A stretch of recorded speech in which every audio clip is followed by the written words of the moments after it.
Action must follow narrative.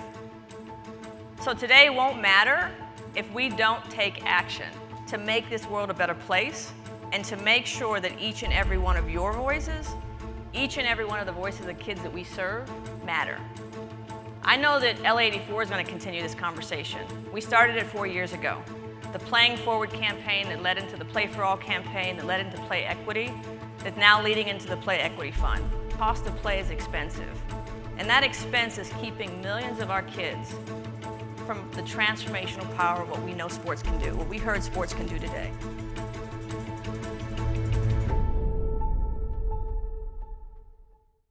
Welcome to the 2020 Youth Sports Summit presented by the LA84 Foundation and the Play Equity Fund.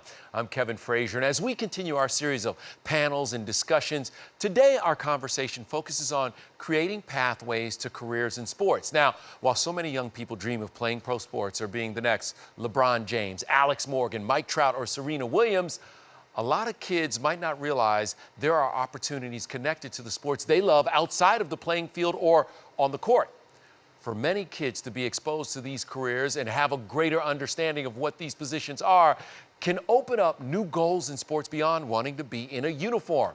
This conversation will be moderated by Lindsay Amstutz, Senior Vice President and General Manager of Fox Sports West, Prime Ticket, and Fox Sports San Diego. Lindsay is joined by a panel who will explore what the opportunities are in sports outside of the playing field and how these efforts will be nurtured in the future. Thank you, Kevin. Hello, I'm Lindsay Amstutz, and I'm the General Manager of Fox Sports West, Prime Ticket, and Fox Sports San Diego, and I am delighted to welcome our audience today to the fourth conversation of the 2020 LA84 Foundation and Play Equity Fund Youth Sports Summit. This digital platform is allowing us to reach a larger audience. Some of you may have come to the summit when it was an in-person event, but I think this has really expanded our opportunity to meet so many interesting individuals and reach such a wider audience. And for everyone who is dealing with either virtual schooling going on in the background, or maybe you're doing your job from home, all the things that we're juggling, thank you for tuning in. And we're going to have some fabulous conversations today. Today's conversation includes sports executives like myself who are trying really hard to level the playing field. We get to start with a one-on-one chat with legendary sports executive, Amy Trask. She will start us off with insight and perspective on the landscape and careers in pro sports. Amy Trask is an American sports executive, author of the book, You Negotiate Like a Girl, which we're going to talk about, and a lawyer. She currently serves as an analyst for CBS Sports and CBS Sports Network, appearing regularly on That Other Pregame Show and frequently on NFL Today. She's the chairman of the board of Big Three, the 3-on-3 professional basketball league. In 2019, as part of the NFL's commemoration of its 100-year anniversary, Trask was named one of the top 100 greatest game changers in NFL history. Please welcome Amy. Hi, Amy. How are you? Well, hi, and it is a pleasure to join you. Thank you for having me. Fantastic. Amy, can we see what's on your hat? What hat are you wearing today? Oh, thank you for that. A little shout out to my Cal Bears. Go Bears. I am a Stanford gal, so we're just going to okay. I think we just ended and this will be the shortest conversation yet. No, you know what? All my teasing about Stanford aside, obviously a magnificent school. I understand it's a 2-year program, and you know that's good. It's a university. Yeah. All teasing aside, we love our Pac-12, which, by the way, when I was there, was the Pac-10. Exactly, you and me both, and it was a fantastic rivalry, one that has evolved much like the rest of the sports industry and continues to evolve. And you have watched this industry from such a unique seat throughout your entire career, and often you're the only woman occupying that seat. So I'd love for you to kind of take us back and talk, as leagues and teams are trying to make a more conscious effort, to create pathways to sports careers and increase the diversity on all levels. How did you break in? How did your career with the Raiders first start? Well, I started as an intern. I graduated from Cal, came back down to Los Angeles, where I am from, where I grew up, and started law school. And when I started law school, I heard all these people talking about internships and externships, and I didn't understand what the difference was.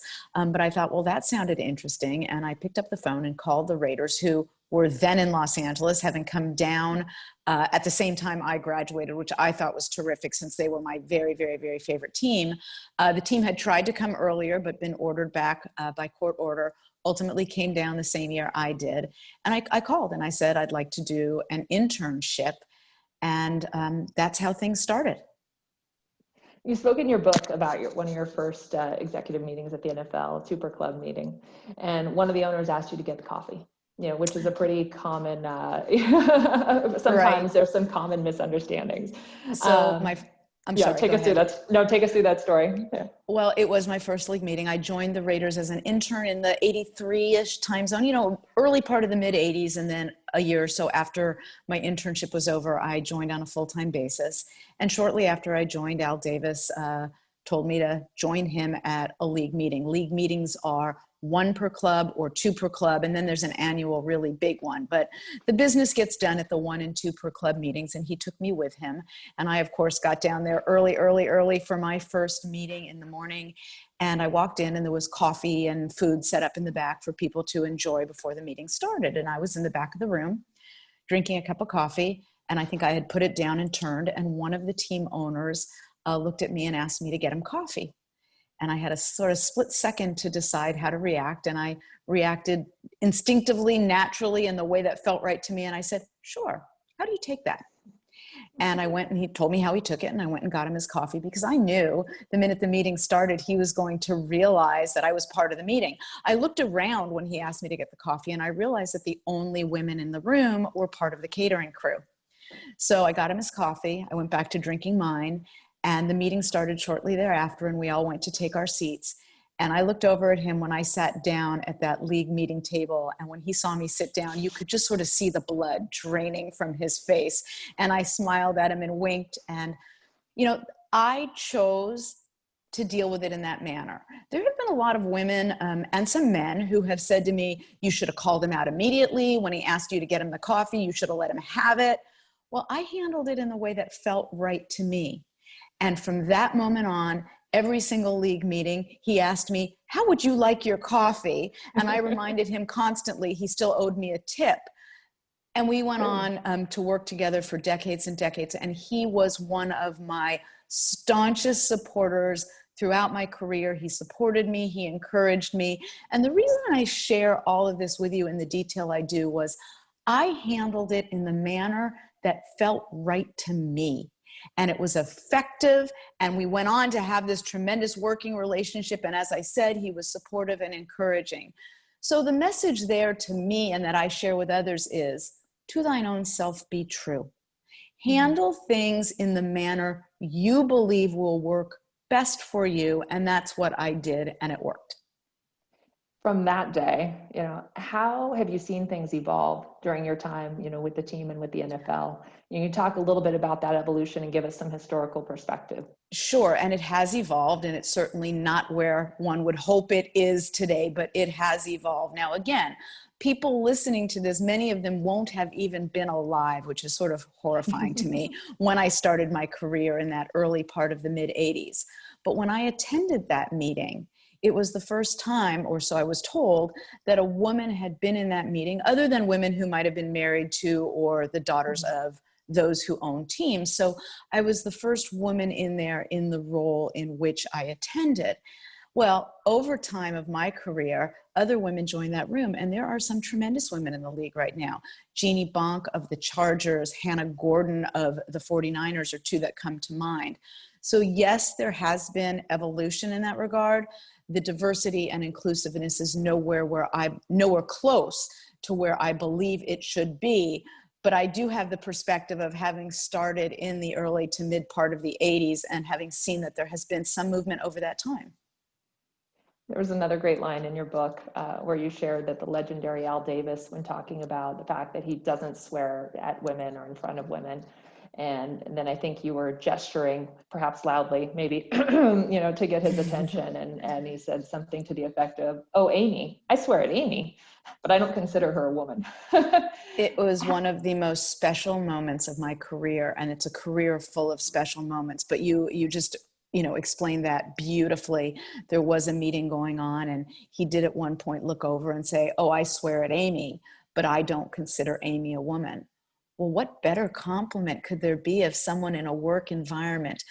Look, I had the privilege, the pleasure, the honor of working for someone who hired, without regard to race, gender, ethnicity, or any other individuality, which had no bearing whatsoever on whether one can do a job. And yeah, you know what? Not only did he hire without regard to these individualities, which have no bearing on whether one can do a job, he swore at us without regard to these individualities. He fired people without regard to these individualities. In other words, all of these differences, these beautiful individualities, which have no bearing on one's qualifications or capabilities, meant nothing to him. Mm-hmm.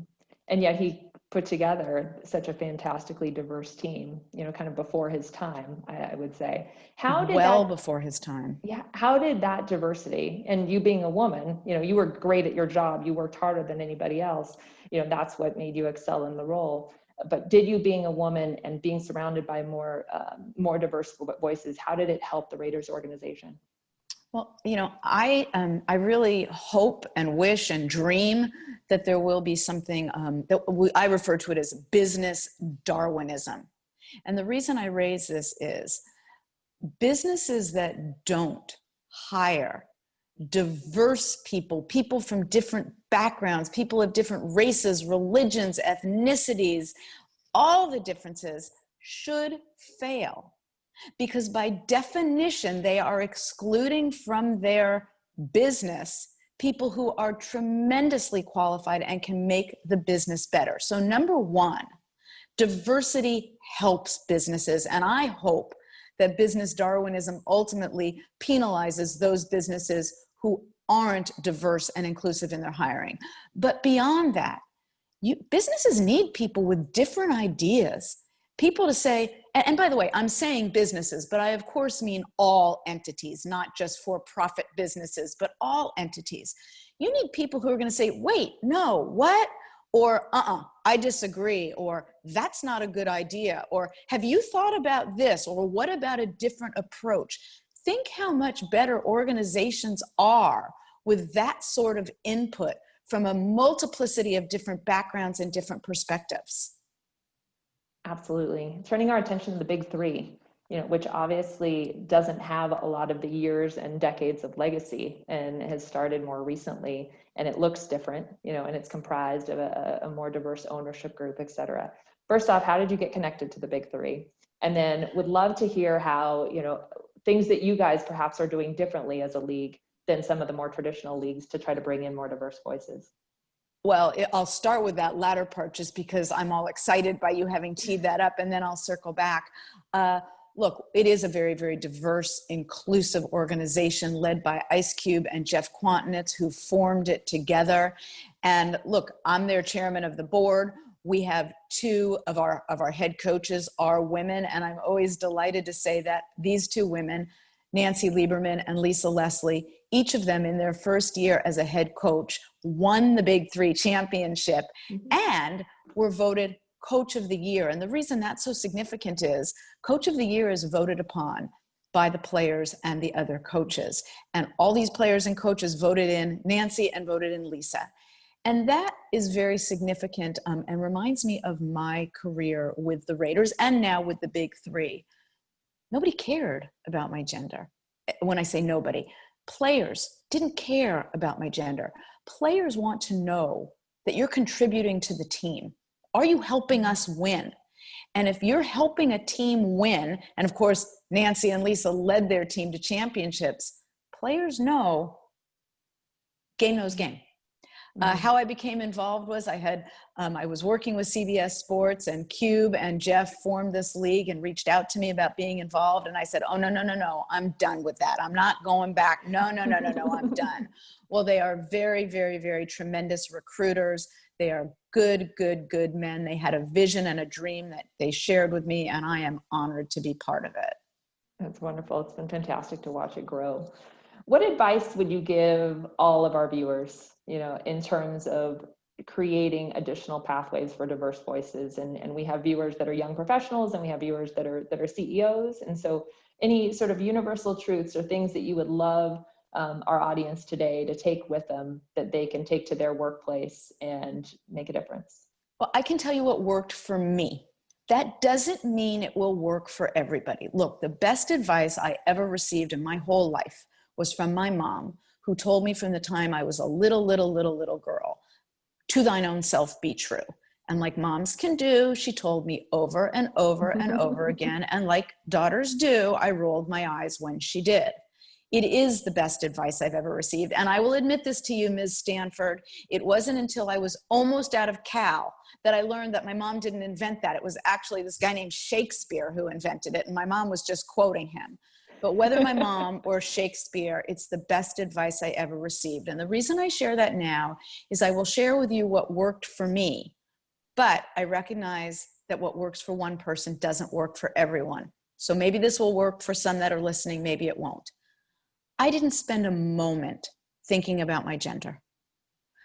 It always seemed counterintuitive, by the way, it still does, for me to enter any sort of a meeting, any sort of a business gathering, a locker room meeting, a meeting with coaches, a meeting with bankers, municipal leaders, league executives, team owners, owners of the Raiders, thinking about my gender, if my expectation and hope was that nobody else was thinking about my gender. That just doesn't make sense to me. If I don't want you thinking about my gender, I'm not going to think about my gender. And by the way, if you want to waste your time worrying about it, guess what? Advantage me. Go ahead and waste your time. Now, when I share that, I do note that I recognize the privilege that I had in working for Al and now working with Cube and Jeff, who are men who don't give a darn about your race or your gender or your ethnicity. They care only that you're contributing. And I recognize not everybody has that experience and that great fortune. But what worked for me is recognizing that every single person can make a contribution. And what matters is what's in here and what's in here, and nothing else matters. No, that's so well said. And, you know, I am a woman of a few women in my current role. And I remember early on thinking, oh, how am I going to get the guys to take me seriously? And a colleague of mine said, why do you think they're not? And I realized all of a sudden it was just in my head. Interesting. You know, like everything that they were giving me was that they were taking me seriously. They were taking my calls, and I just had to adjust what was in my head. And to anyone who finds that they're not being taken seriously, you know what? When you start contributing and saving people and helping them, they're all of a sudden going to maybe recognize what everybody should recognize, which is none of these differences matter. Oh, absolutely. Amy, thank you so much for your time today. It was a wonderful opportunity to chat with you. Really and truly my pleasure. I'm thrilled and honored to join you. Thanks for having me. It has been enlightening to hear from a sports executive pioneer and an honor as we get started. I'm thrilled to continue this conversation as we welcome sports executives who have all been making headlines as the sports industry continues to grow and progress.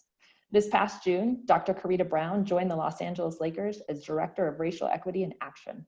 Dr. Brown is a tenure-track assistant professor in both the Department of African American Studies and the Department of Sociology at UCLA.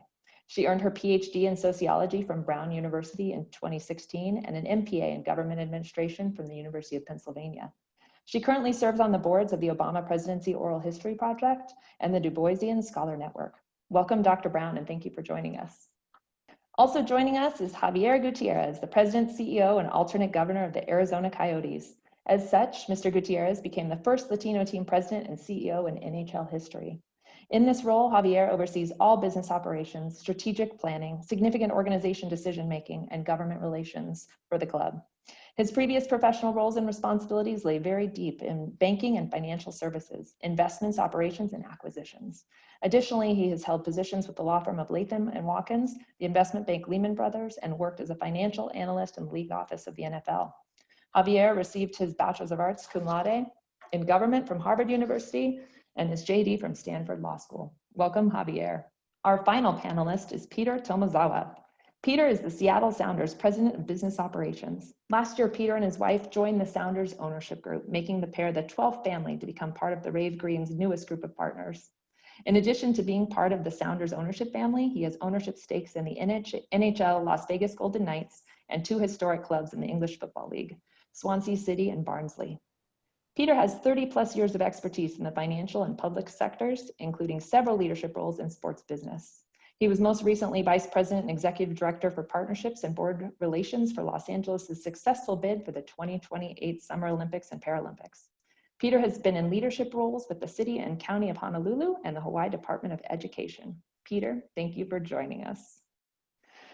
For all of you, you're all relatively new to the sports industry. You know, Peter, you've obviously had some experience, but as we all look for ways to create pathways for diverse executives, what has surprised you most about your sport, your team, your league as you've entered into this industry? Dr. Brown, let's start with you, particularly with your academic background. I would love to hear what you have to say. Sure. Hello, Lindsay. I first want to just say how excited and honored I am to be on this panel. I am in fantastic company. So this is just a really great opportunity.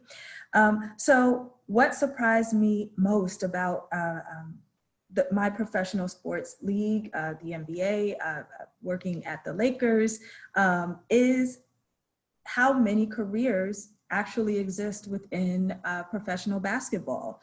You know, I come from a sports family, right? At the high school and college level, my father was a basketball coach for over 23 years, and he retired from doing that. I have a brother who was an elite athlete at the college level. So sports was always a part of my early socialization, right? But yet and still, thinking about professional sports and making it, I never, when it came to basketball, really had the capacity to imagine what that could mean beyond dribbling a basketball, right? But as we know, across the nation, those are 450 finite jobs. How many jobs are there really in the NBA? And I was pleasantly surprised to my own chagrin when I joined the Lakers to learn that in our organization alone, we have over 170 front office employees. That's a lot of jobs. Now imagine if you extrapolate that across the NBA, right? And extrapolate it across professional sports. We are talking about tens of thousands of jobs and dozens of professions that really, are fantastic and have long-term and meaningful pathways that I think are exciting to think about how to, in this moment, to meet the demands of the moment as it comes to thinking about what does racial equity and justice look like, both in our society, but within our own organizations and professions. This is a really exciting area and one that I am thinking a lot about in my role. Absolutely. Plus the countless jobs in your media partners, which we'll talk to. There are so many opportunities that individuals just don't see. Javier, how about you? As you've had a chance to get to know not only the Arizona Coyotes, but the NHL, what has surprised you? Sure. Well, I have to echo Dr. Brown's words. So excited to be here today. And I really want to start by thanking my very dear friend, Renata Simrel, the just fearless leader of LA84. I'm not going to date how long Renata and I have known each other, but it's in the decades. And so I've just always been a huge fan of her. And when she asked me to join this illustrious panel, she basically didn't give me a choice. She said, "You're doing this." And I said, "Yeah, you're absolutely right. Of course I'm doing it." But Lindsay and Peter and Dr. Listen, I've been in this role for less than 4 months, and it feels like a whirlwind. So there's been a lot that I've learned, starting with the fact that it can be really hot in Arizona in the summertime. I don't know if you guys know that. Warm. But I got to tell you, I've been so pleasantly surprised with so many things, starting with the fact that this really is a hockey community. And in particular at the youth hockey level, this is the #1 growth market for girls youth hockey, which when you say that out loud, Arizona is the #1 market for girls youth hockey. That's just incredible. I mean, it really shows the opportunity that we have here, not only as a club, but as a sport. The other thing, and again, this gets straight to the topic, and it may be a little unconventional for me to say this, but every time I meet a person of color, whether it be African-American or Latino, and I mention to them hockey, and they tell me how hockey is their sport, I'm always like, really? And, I guess I shouldn't be doing that, given that I'm in this role, but I'll give you an example. And as someone there in LA who's on the radio, LZ Granderson, who is just incredible radio personality. I was on a panel about social justice in sports with him, and he was the moderator, and I went up to him afterwards and I just shook his hand, and he says to me, he says, I grew up playing hockey.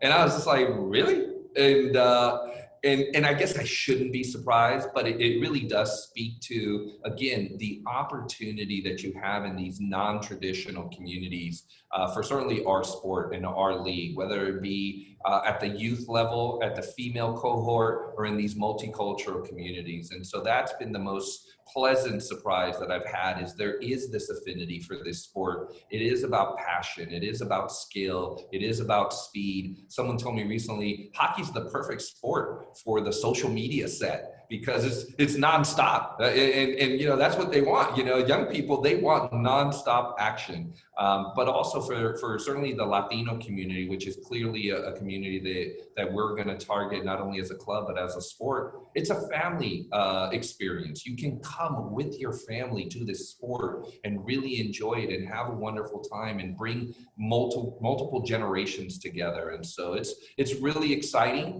Again, been only here for 4 months. The ownership group's been here for a little over a year, so we have a long ways to go, but we're really, really excited. There is some great opportunities there. Peter, how about you?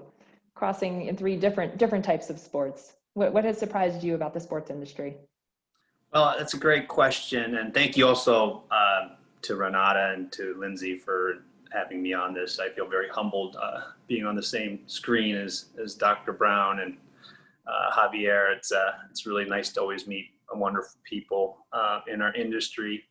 I guess I'll go a little bit further back just to give a little context.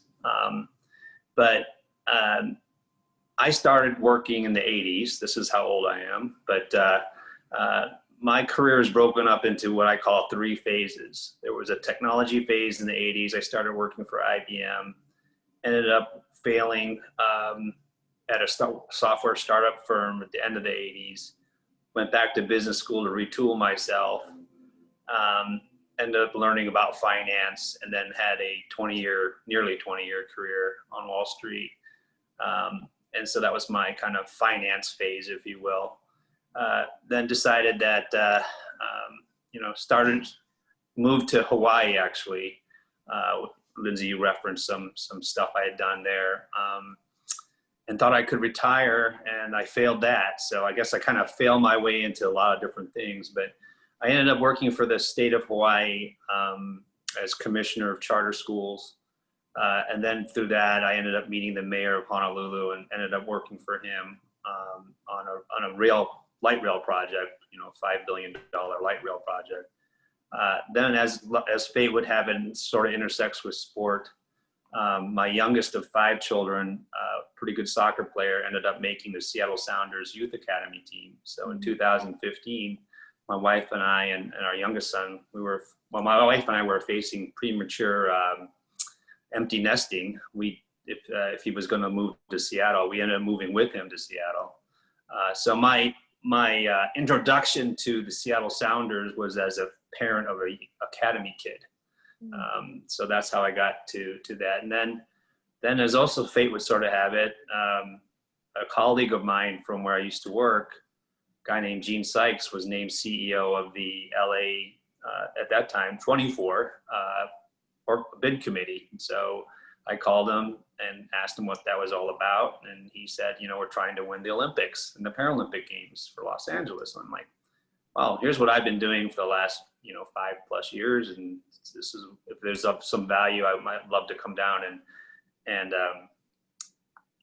see if I could be of any service or help. And through that process, ended up learning that, sports is not, to me, my third and final phase of my, or maybe not final, but the current phase of my career right now is what I would call community. So I went from technology to finance and banking to community. And I still consider what I do today part of the community, right? I think Dr. Brown said it, Javier said it as well. It's all being part of the community. And so I learned the business of sports while working on the Olympics. And I started investing in some, as Lindsay had mentioned, some properties like the Vegas Golden Knights. And the reason why I invested it was I met with the owner who told me what, basically we were going to lose. Our business plan was to lose for 5 years, right? We're not going to win, but what we're going to be is part of the community.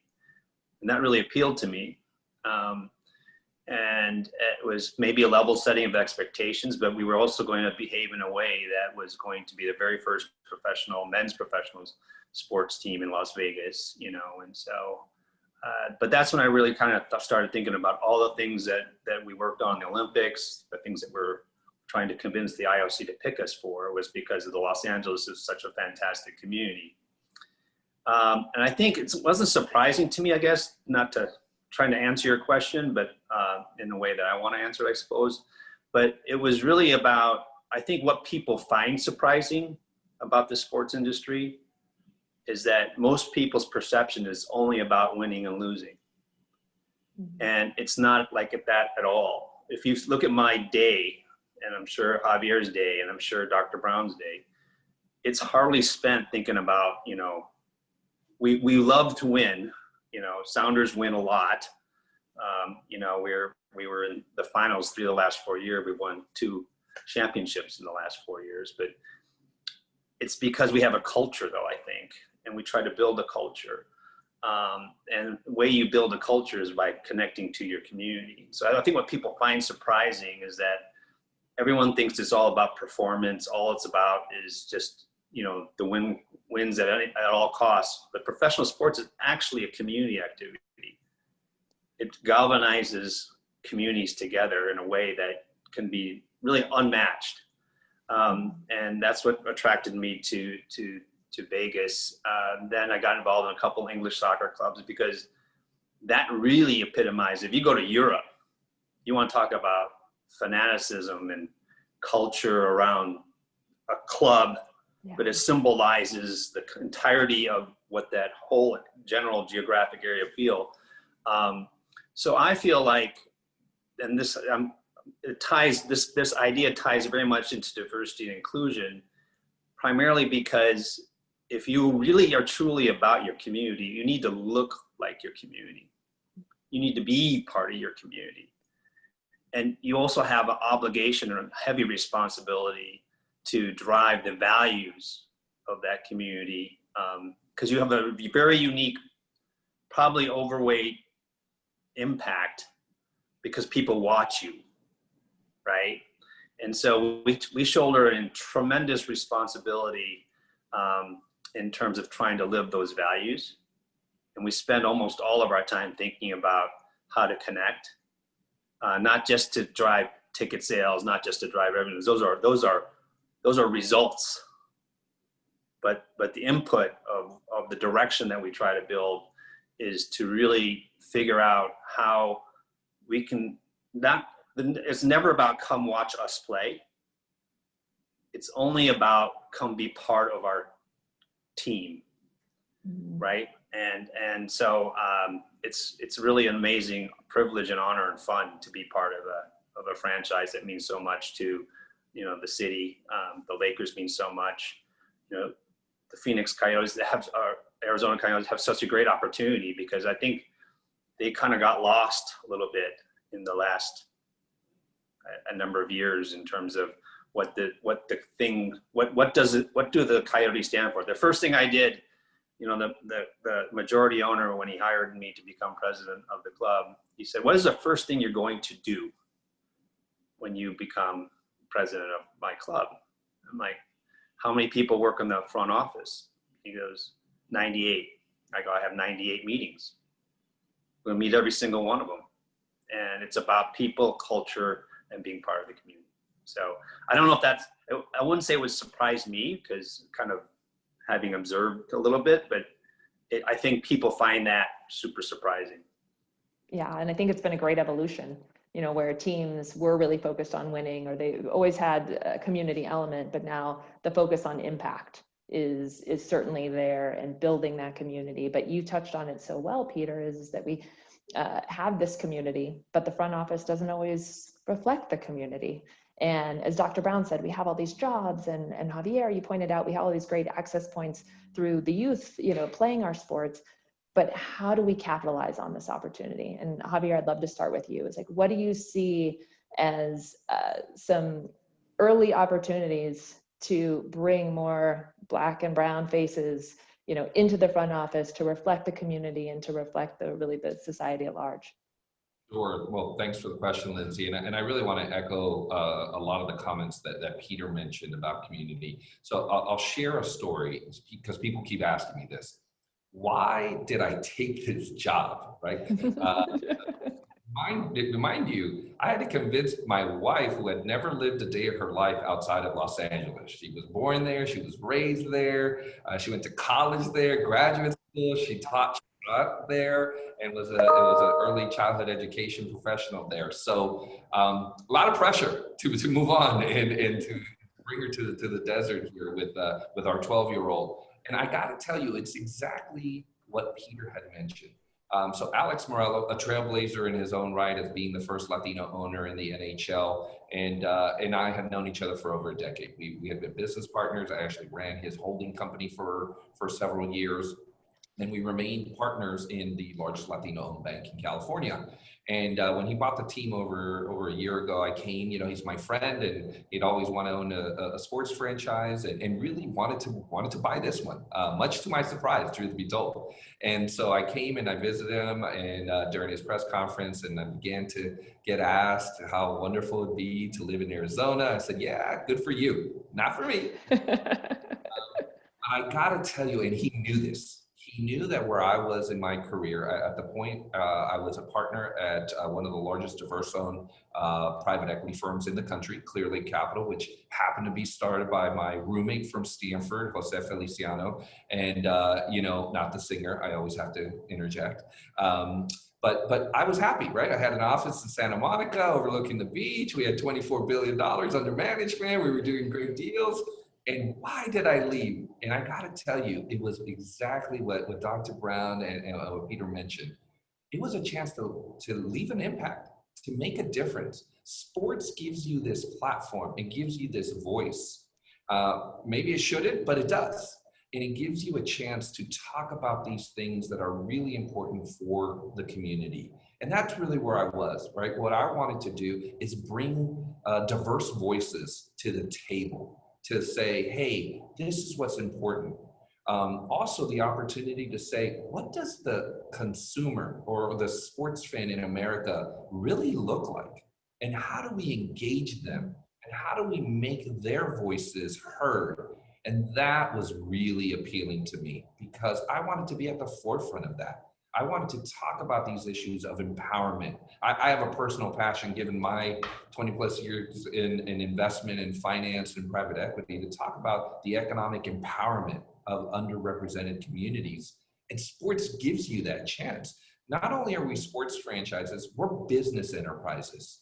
And we're in this community, and we in the broader community, not just here in Arizona, but in communities across the country, to say, this is important, this is what's valuable, and we're going to be a part of that dialogue. We're going to convene, and that's really, really what I thought was the opportunity here in sports and in hockey, right? A non-traditional sports per se for communities of color. And so I thought it was just an amazing chance to really leave an impact. And where I was in my life and for my family, that was what we wanted to do. We wanted to be that voice and that platform. So that's how I saw it. Yeah, and sports does. It provides a platform like none other. Dr. Brown, how about you? Where do you see the opportunities? Lindsay, I'm going to get to that question, but I just have to piggyback off of Javier and Peter, the conversation that we started with the first question, and Mark, that word community has really just, captured the essence of our discussion today. So every time that word gets thrown out, you can see all of our heads nodding. And I just had to point out that, my students at UCLA, they traffic in the language of BIPOC. BIPOC, Black, Indigenous, People of Color, and that's the language that they use to talk about the tie that binds non-white communities, but also attends to the specificity, right, amongst them. So I'm going to usher in BIPOC into this conversation, and I think why this word community resonates so much, especially in this conversation where we're talking about racial and ethnic equity and representation, is because for many BIPOC communities, the concept of I and the concept of the individual is really not something that is natural. It doesn't have much of a place in how we get down. So this concept of community is very easy to latch onto because there's a we-ness, a familyness, a collectiveness that's kind of woven into the fabric of many BIPOC communities. So it's really great to hear that sentiment spill over in this conversation. So it has me rosy right now. So respond to your question, where do the opportunities lie? Everywhere, everywhere. And they have for a long time. We do not have a pipeline issue when it comes to where talent is in terms of where we might think about hiring in the immediate term, or how we think about transitioning the front office for the next generation. That is, quite frankly, an excuse that has for so long been used, intentionally or unintentionally, to explain away why the front office often is not representative of the communities, the fan base, or quite often players for, depending on what league we're talking about. So I wanna challenge us to throw out that metaphor pipeline. I don't think that it's useful as a heuristic in thinking about where opportunity lies. I like landscape. I want to think about what is the hiring landscape? What is the forest of opportunity, right? And that allows me to think about not only the vast, ness of where we can think about opportunity, where the opportunities lie for diversifying and cultivating talent within the front office at all levels. But a concept of forest also allows us to think about the diversity of the ecosystem and how we need every last branch and tree and bug and type of soil to make it work, right? So that's a much more inclusive heuristic that I'd like to usher in. So where do the opportunities lie? Obviously, we have institutions that socialize and create, pathways to most professions, whether it's as a professional athlete or into a front office position, like a data analyst, like someone in media or what have you. So those are your, colleges and universities, your professional organizations, those are the apparent structural go-tos, but also networks. People's social networks are the most powerful predictor and determinant for how people get the job. So you need the skills and training from school to be equipped for the job, but it's that network that often tips your resume over into, actually getting the look, right? And often getting that offer. And those networks perpetuate everything from promotion opportunities to growth opportunities outside of one's company. So we can look at as a sociologist, I'm always rooted in data analysis. We can look at the data and describe the data. What does our corporate network look like in terms of where we look for talent, where we advertise our jobs, and how that hiring process looks from soup to nuts, right? And we can then apply our wildly expansive imaginations to how we then expand those networks.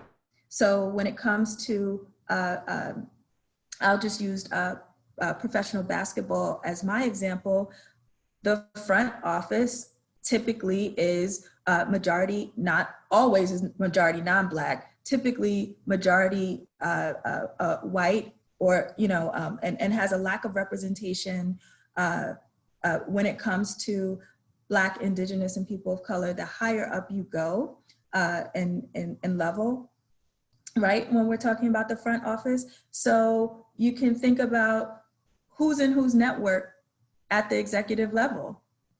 And if we continue to rely on our natural go-tos, your school, your program, your professional organization, your friend, your cousin, you're this, you're that, that just reproduces the inequality that we see. So I'd like to, I like to think about things as imaginative opportunities. If I know that we might be overdrawing in certain networks, I love the challenge of thinking about all the other places where we could be going to establish, not only to be recruiting, right, but to really establish meaningful relationships in other communities to make sure that they too know that how about you could work for professional basketball, you could work in the NBA, you could work for a professional basketball team and never dribble a basketball.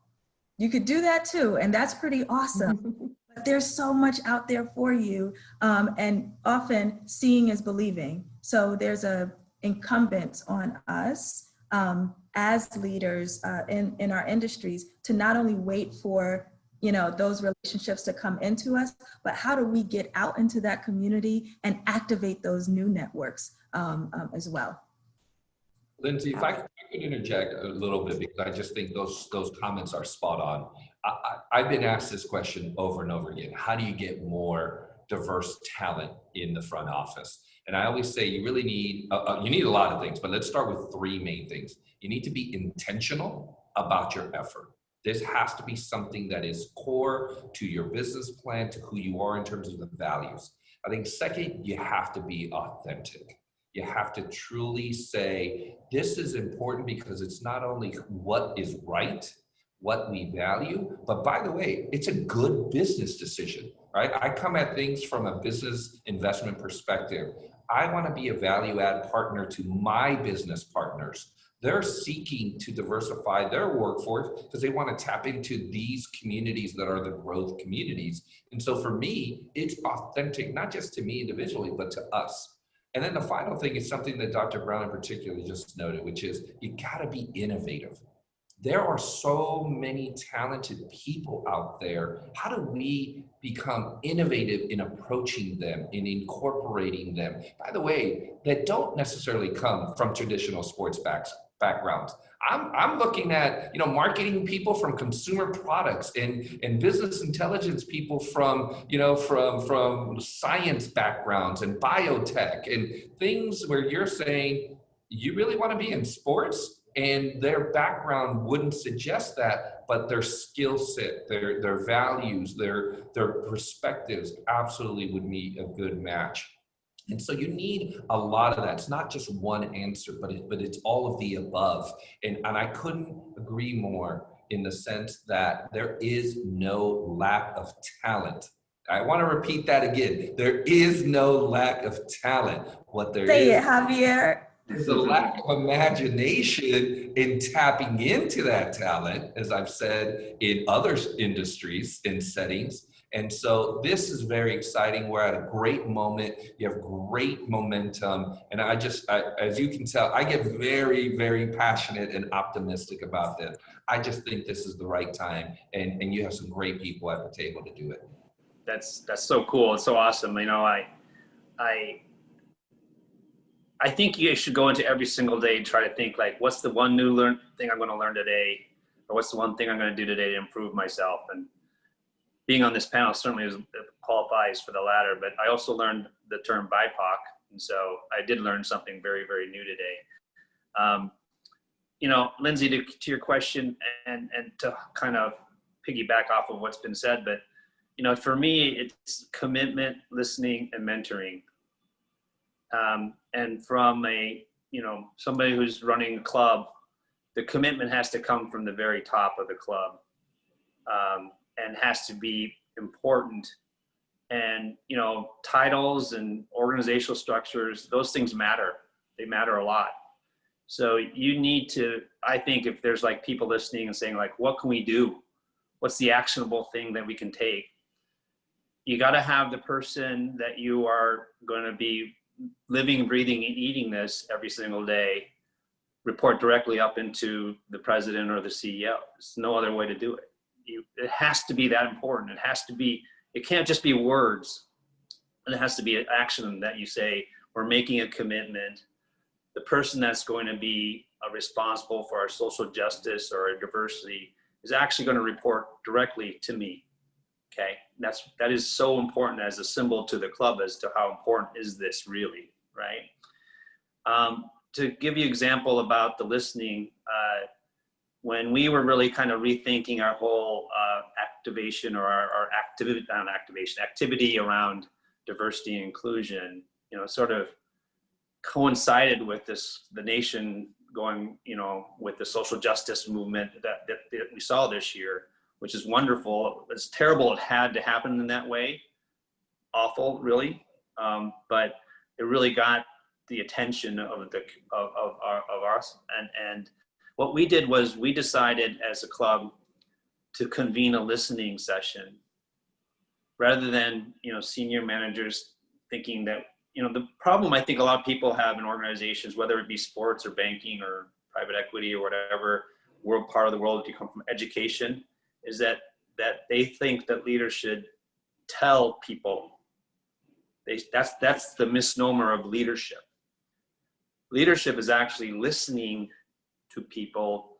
And I have this kind of idea of, it's not just my own original idea, I'm sure I stole it from many different places, but turning an organization upside down, where it's not me telling everybody how we're going to do what we're going to do, right?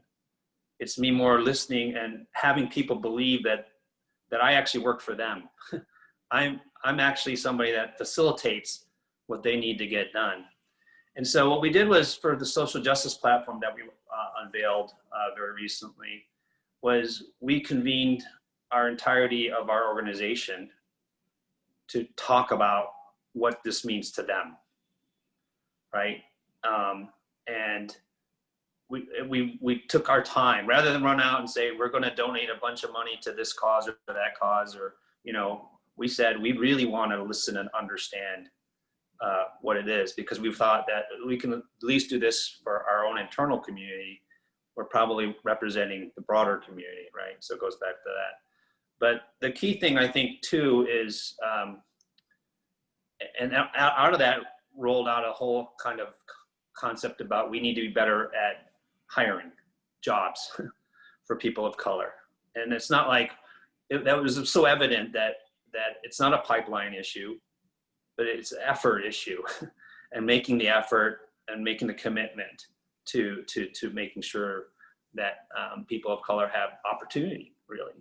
And so that's where one of the tenets of of our social justice platform is, and we decided to really kind of put that under the category of, let's try to end racism, right? That's a club value. That is a value that we're placing as an importance of this, and it's about that. And it was really cool about that was it rolled up from our organization upward, not where it's doing this. And then, you know, I think one of the key things to me, and I've done this over my course of my career, is, and I know Javier has done this because Renata's told me, but, mentoring, creating a mentoring network goes right hand in hand with what Dr. Brown said about this network that needs to be established. This MLS has a Black Players for Change group. That's what they call the group. And there's now a parallel group on the non-player side with the team executives. And we have, it's informally called Pitch Black, but it really is a group of executives of color getting together to discuss how we can work collaboratively. Because, it's the same as the NHL, same as the NBA. We're fierce competitors on the pitch or on the court or on the field or on the ice, but we're really actually very good collaborators across the league. And so this idea of tying in this mentoring network and providing us, like, if you look at it at 26 different individual clubs, yes, there are things we can do, but as a collective, we are really powerful, which goes to what Dr. Brown said at the very beginning. Anyway, those are the three kind of things that I think you can do as sort of a leader is make that commitment, establish an executive of meaningful importance that reports directly into you, listen to your community, listen to your internal people, listen to the people that are your fan base. And then I think creating really powerful mentorship, not just informal mentorships, but really creating them. And we learned that at Goldman Sachs. That's how we actually worked on selecting the next level of executives, right? Was we would actually go out there and have this intentional mentoring for high candidates or high, potential candidates is sort of creating a system and creating, so to create, sort of to erase the systemic bias and create a system that works for furthering this. And so, I couldn't be more excited to be part of this. Dr. Brown, you learned this a lot earlier than Javier and I in life about working for an organization that's focused on community and impact. But Javier, I'm really anxious to see how things work out for you in Phoenix, because you have a wonderful opportunity there, and connecting the community will assure your success, I believe. Anyway. No, definitely. And the three of you provided such fantastic action steps for all of us, at whatever level you may find yourself in your organization. So, and the power of working together. It's amazing to think about what you can do within your own organization, but what we can do when we join arms, link arms, and move forward together. And certainly we saw that as the 11 LA area teams joined together, to work with the Play Equity Fund, which it doesn't always happen that every team comes together like that. And it's going to be really exciting to watch the substantive work and the real impact that partnership between the Alliance and the Play Equity Fund is going to be able to have for our community. And I hope some viewer who's listening on at home is keeping track of how many times we've said the word community, because that's definitely become our keyword for this panel. But thank you so much to the three of you. We are now going to take some questions from Zoom and hear some questions from our audience. All right, we have a lot of great questions here. First, let's start with, what is your organization doing right now to meet the moment and help level the playing field? Javier, would you like to start us off? So we are doing things both internally and externally. So internally, we're taking a look at where we go and recruit talent and where we're opening up opportunities. And I think I've mentioned this before, we're being innovative. We're looking at non-traditional backgrounds. Ultimately, this is a business enterprise as much as it is a sports franchise. And so, there's opportunities for people who, fill our roles in legal and in finance and in customer relationships and what have you, that really, can lend themselves to people who come from new industries. And so everything that we're doing, and we are looking at our workforce, our team members. So that is something we're doing both internally. And then externally, there's a lot of things that we're working on. And I really got to start with the NHL, who has really taken a proactive approach when it comes to the issue of social impact, social justice. I'm very honored to be sitting on something called the Executive Inclusion Committee that's comprised of owners, team, CEOs and presidents. And so we are coming together to help guide that discussion. By the way, there's a players committee and a fans committee at the league level. So we're really working on that. And then we're really being intentional about our outreach here in our community of saying we want to be a civic leader. We were one of the first arena as a voting location. We thought that was incredibly important to really take a leading role in ensuring that people have a chance to vote. And this isn't just going to be for this election, it's going to be on an ongoing basis. And so those are the types of efforts that we're doing. And this isn't, I've used this phrase and I gotta, give credit to Kim Davis. This is not a moment, this is a movement. And this is core to who we are and core who we're going to be. And this is what we are as a culture, as an organization. Thank you. Peter? Yeah, I mentioned that we had done a convening, and one of the things that had come out of that was we knew we couldn't be all things to all people. And we are a soccer club, but we also kind of focused on, we did focus on 4 elements at what we sort of stand for in social justice or social impact. Those are to end racism, to create opportunities for a child's right to play and live a healthy lifestyle. We support LGBTQ initiatives. We were the first club to host a Pride match for the MLS. And we are focusing heavily on our environment. So those are the things, and we were the first club in the MLS to pledge to be carbon neutral. But going more towards the thing that we were really talking about today, which is sort of the leveling of the playing field. That's where we focus in on the ending racism, is working to really put meat on the bone, and not just to do it ourselves, but as Javier had mentioned, and doing it across the clubs in Seattle. We do have a voting thing that we're doing very heavily, but what I'm kind of really more, and it's not that it's not unimportant, it's very important.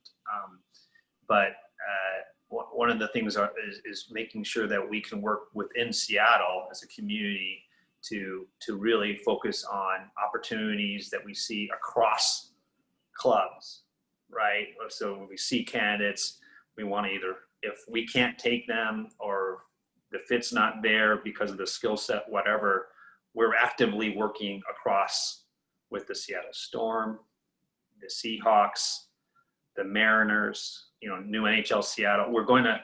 That's what we're going to try to stitch together, a much more cohesive network, which goes to what both Javier and Dr. Brown had talked about. So those are actionable things that we are very heavily doing. So it's a collaboration across, not just within the MLS, but also across town, which just goes to the play equity. I should also mention Maya Mendoza is our representative on the play equity group. So we're committed to furthering the cause there. Dr. Brown?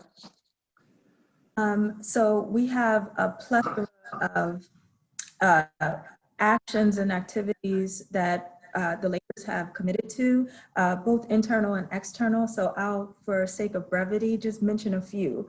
So, and many of them were already ongoing or initiated before I even came into my role as Director of Racial Equity and Action. So number one, the Lakers constituted their first employee resource group, which is the Black Action Network. Employee resource groups have been around for a really long time and allow for an autonomous, employee-led group to socialize those network effects, but also to bring interested employees together who are interested in focusing on Black life to engage both internally and externally. The Black Action Network started just 2 months ago, and they've gotten so busy. They immediately instituted a speaker series where we watch relevant video content and just have facilitated conversation amongst ourselves as employees, but they've also started to identify local colleges and universities to partner with to do virtual career fairs. Remember that seeing is believing? It's not, it's everyday jobs. It is volunteers who are members of the Black Action Network who are working in accounting and data analytics and media relations, who are gonna go out and talk to our youth about what they do for a living and how they got there. That is impactful. The Lakers also partnered with AEG to offer the Staples Center as a polling place, which will be have tremendous impact on leveling the playing field in terms of access to voter participation for this very important upcoming federal and state level election. So those are two initiatives that I'll mention, and I want to make a comment about at the higher level, and you'll see our specifics as the Lakers organization. We're going to come out with our statement, but I'll speak high level here. It is really imperative that organizations set a vision, right? That has immediate, near, and long-term goals, and articulate exactly what those goals are. Wrap numbers around. We say we want to diversify our front office. What do our numbers look like now? What's our goal? How do we benchmark that over time? And institute a plan not only to mix up that representation, but also to cultivate an environment where employees of color can be successful and thrive at every level as they're moving through the organization. So, and that goes for any structural initiative that we roll out. So whether that's about workplace equity or our community engagement. So it is vision, it is articulate, it is about setting goals and benchmarks. But most importantly, in this moment, I'm thankful to this moment for demanding this. It is also say out loud what it is that you're going to do to your public, so that we as organizations can not only hold ourselves accountable, but our publics can hold us accountable to putting our money where our mouth is when it comes to this business of racial equity, racial justice, and diversity. So those are my comments, and thank you so much. Thank you. We have time for one more question, and I love this question. Not everyone is lucky enough to work in an organization with leaders like yourselves. So, and perhaps there's a spectrum of organizational commitment to some of the things we've discussed today. What advice do you give to anyone, at any level within an organization who wants to be a part of the change, but perhaps isn't the president, or isn't at a high level? What advice would you give them? Peter, how about we start with you? Sure. I think, people often ask me, like, how is it that you get these opportunities to go do these things and kind of pivot your careers and, go from tech to banking to community education and those things. And I think that my one piece of advice for anybody is to wake up every single day and say to yourself, what am I going to do today to improve my family, my community, myself, right? Do that every single day. Take inventory at the end of the day. What did you do today to improve any one of those three things? And that will create a mindset of continuous improvement. So if you want to really advance and professionally, not just do your job, think how it can be done better. Think how what we do in our community, think how things can be better. And you kind of assure yourself as of always having a job if you have that mindset, because everybody wants to hire or be around someone who's trying to strive to improve. And that's a stated thing that they do every single day. So I'm a huge believer in it. And, I do have a quick story, and I do this for real. If I'm not happy with the answer at the end of the day of what it is that I've done that day to improve, you know what I literally do? And this is true. I go outside on my walk or wherever, I go outside and I pick up trash. Because at least then I've done one thing that day to improve the environment that I live in, right? It amazes me and I'm not OCD or whatever. I'm not that way, but it just strikes me that how can we live on this planet and be blind to the trash that we actually throw out into the street? And it humbles you actually to go down and pick up somebody else's trash, that you're not above doing that. And I do that. So it's a little bit of a long story, but the short thing is I pick up a lot of trash because I don't do a lot of improving. How's that? I pick up a lot of trash every single year. But do something every single day to improve is my number one thing. Mm-hmm. Javier, how about you? Yes, thank you, Lindsay. What I will share is the best piece of advice that I got when I was a summer intern for Sponsors for Educational Opportunity, which is a program that I did in the mid-90s. And what it focuses on is helping students of color in college get internships on Wall Street, management consulting. And there was a banker who came to me and said, be a problem solver, don't be a problem identifier. It's really easy to identify problems, but it's really impactful to have a solution. And every single day, in whatever role you play, in whatever organization you're at, be that problem solver. It could be as little as just having a conversation with a coworker. It's with looking at volunteer opportunities. It's always in whatever position you're at, be that problem solver, not just the problem identifier. Thank you, Javier. Dr. Brown. Remember that you are somebody's wildest imagination, their wildest dream, right? It is, I'm just a believer that, my dad was a garbage man for 37 years, in addition to coaching, right? But he knew that he had a superpower when it came to basketball, coaching, and he loved you. So he got up every morning at 4 a.m. and did his job as a garbage man to put food on the table for our family. But he identified his talent, his passion, his superpower, and he went and did something with it. And I use that example not to even diminish the daytime job that my dad had, because we need garbage men and women. Okay, that's a good job. But it also is a testament to, do not discount how much you have inside of you to give, and find there is an organization, institution, a community group, or some kids sitting out on the street who need what you have, and find a way to create community, bringing back that word, find that community that's already engaged in the type of work or passion that you would like to be a part of, and get involved, get busy, get active. And it doesn't take grand gestures to make deep structural change for the better. So Thank you. Thank you, Peter. Thank you, Javier. Thank you, Dr. Brown, for your time and your absolutely inspiring words of wisdom. Thank you so much for sharing today. Thank you, Lindsay. Thank you. What a great conversation and panel. Now, this concludes the 4th edition of the 2020 Youth Sports Summit presented by the LA84 Foundation and the Play Equity Fund. Our next conversation is scheduled for October 7th, and this one will focus on the progress and equity in women's sports. We'll see you then.